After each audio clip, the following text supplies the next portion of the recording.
Hi everybody, Clark Smith here. I'm the winemaker for Winesmith, and today I'm going to show you a dish that is designed to go with this wonderful Winesmith 2019 Dry Creek Zinfandel. I've made it in the classic European style, so it's not one of your jammy, high alcohol, in-your-face wines. It's from the Grist Vineyard, and it's one of the prettiest wines I think we've ever made, and so it deserves a nice Gorgonzola pasta with plenty of mushrooms and onions and pancetta and good things like that. So let's go through the ingredients. We're going to use a keto-friendly pasta that's made from black bean and sesame. And I've got 2 portions of it weighed out here. You use 2 ounces per person. This stuff has 3 grams of carbohydrate per serving. All the rest is lots of fiber, lots of protein, really good for you. And I love the texture of this stuff. So we'll be cooking that up towards the end because it only takes 5 minutes. Now I've got an onion. You've seen me cut up an onion before. The first thing we're going to do is saute that in some olive oil. And then we're going to have a bunch of mushrooms engaged here. So these are porcinis. I love porcinis more than life itself, and I better because they're very expensive, but we get them from a dear friend of ours that is a mushroomer out in Gualala. And what I do is I take these porcinis and I put them in a blender and I make this porcini powder out of it. Now you have to cook this, so that'll be the next thing that we put in after the onions to make sure we get some heat on this porcini powder, because raw it's not good for you. But it has the most amazing earthy, sexy, sort of umami flavor. Now, I don't like market mushrooms. To me, they just taste like dirt. And those portobellos, the big giant fancy ones, those are just market mushrooms that of a particular kind that grows real big. I think they taste like dirt too. So what we're going to do, these are shiitakes, and they have a nice nutty flavor. I'm going to slice those up and toss them in, and I'm also going to use some of that truffle oil I got, this black truffle oil that will also give a nice mushroomy cast to the dish. Then we're going to put in some pieces of prosciutto, and I think this is about the best prosciutto in the world. It's from Iowa, of all places. Guy and his wife, and they grow heirloom Berkshire hogs and only feed them organic acorns, and then they hang the pork for a year or two, and it's just go to laquercia.com, and there's a wonderful story. And they went to Parma and studied how to do this, and this stuff is so moist and it's just really delicious. They sell it very thinly sliced here, and I've taken it and cut it up into little bite-sized pieces here. And here's the Gorgonzola. You want to get a nice sharp Gorgonzola, a hard cheese. Don't get the Gorgonzola dolce, because you want to be able to crumble it up. And I've got 2 ounces of crumbled Gorgonzola that we'll add towards the end, because we would like to have some little bursts of Gorgonzola flavor. We don't want it to melt completely into the dish. Instead of heavy cream, we'll be using this heavy coconut cream that we get from Let's Do Organic. And there are others on the market. I certainly recommend the organic ones. And so we're not going to use any butter. We're not going to use any, it's basically a dairy-free keto recipe. Near the end, I've taken 3 scallions and I've cut up the white parts here that we'll be putting in. They will cook just a little bit. We'll actually turn the heat off, but use the remaining heat in the dish to cook those a little bit. And then we're not going to cook the sliced greens at all. And sprinkle those over the top of the dish for looks. Okay, now I know you've seen me cut up an onion many times, but I think it bears repeating. It's the easy way to do it. We cut that onion in half.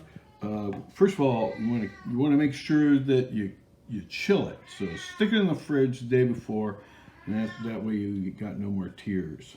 And then you just slice into little wedges, being careful not to cut into the base there. And then it's just simply a matter of shearing across those cut lines. And it's very, very easy.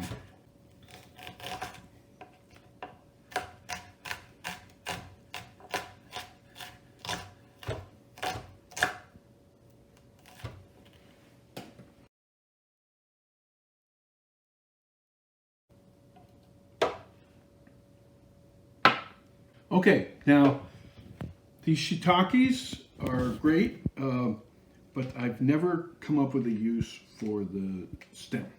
They're very woody and don't have much flavor, so I just toss them.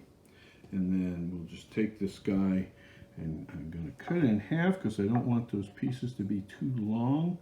And then simply slice about 1/8 of an inch.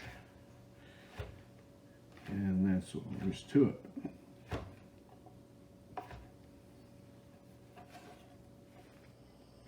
Now I'm going to make this dish in my trusty wok here, the one with the handle and the flat bottom. I just love this thing.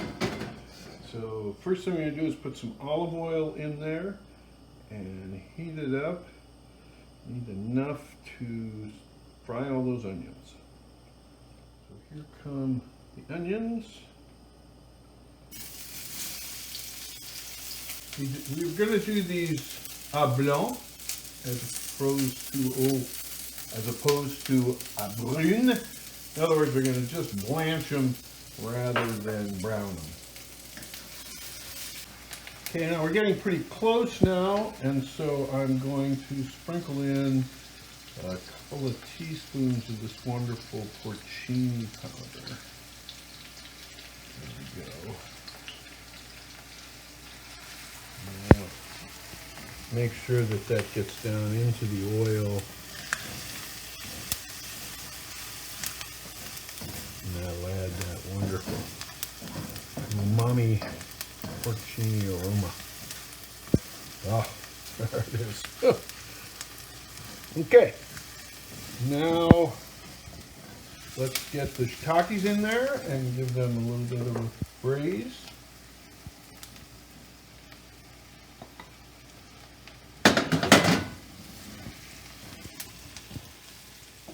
See how they're absorbing that olive oil.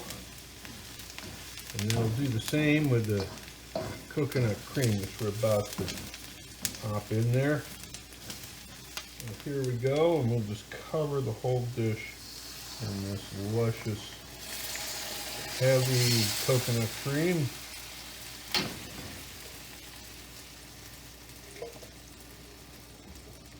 And we're going to bring that to a boil.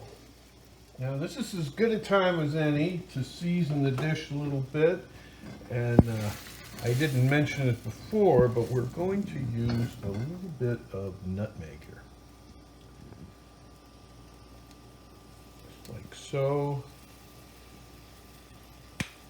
And some black pepper.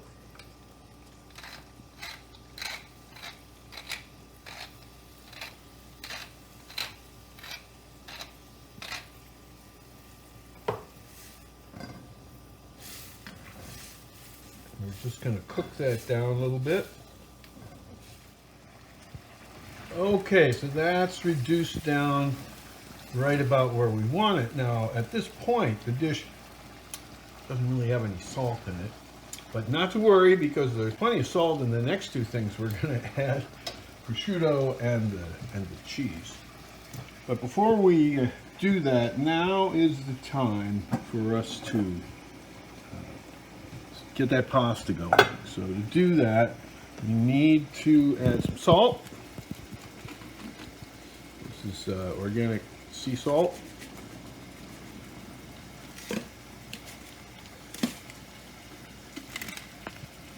And some olive oil.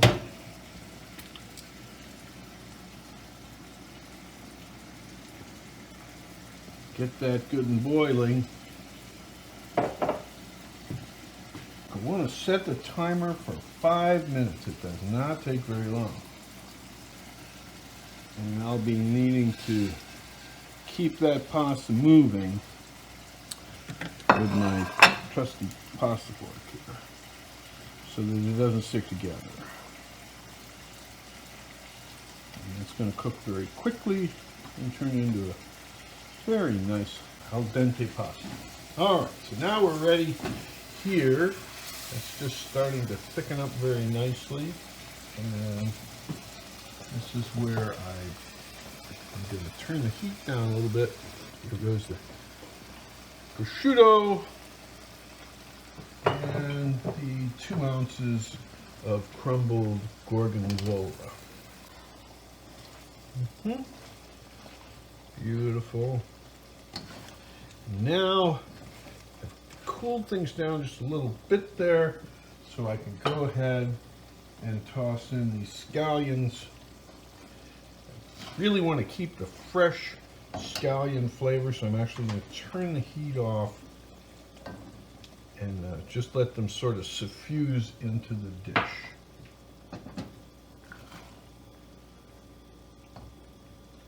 And this is a good time for me to add a little bit of dry sherry.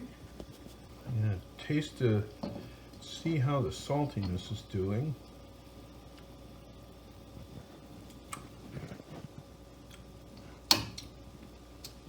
Yeah, and then the finishing touch is a little of this black truffle oil, and I'm also going to give it just a little more black pepper because the coconut cream is very sweet. I might put a little more salt in mine, but others might not prefer that. It's within the measure where it should be, so I'm just going to leave it that way. Okay, there we go. Turn that off, and we're just going to drain that over here.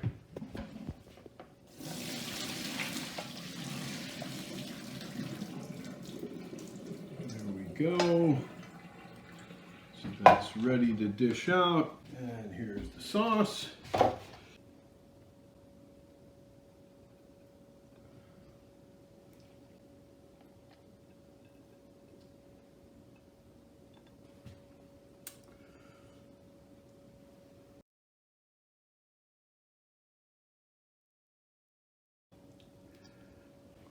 And then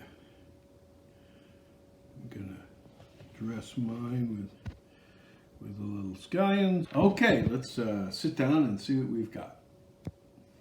There's something incredibly civilized about the structure of Dry Creek Zinfandel. Most Zinfandel in California is sort of an explosion of fruit.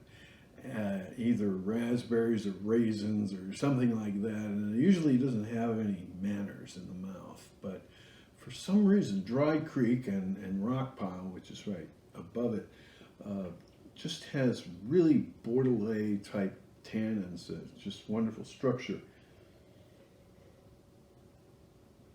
And this is the crown jewel of Dry Creek, is the Grist Vineyard. I'm dying to know whether this dish is going to work with this stuff. Works pretty good by itself. So let's see what we have here. Okay, there we got all the elements there. The sauce is very rich without really being sweet. I think we got the salt just right without adding any. Our Gorgonzola is plenty salty. Oh boy. Yeah, that's going to work pretty good.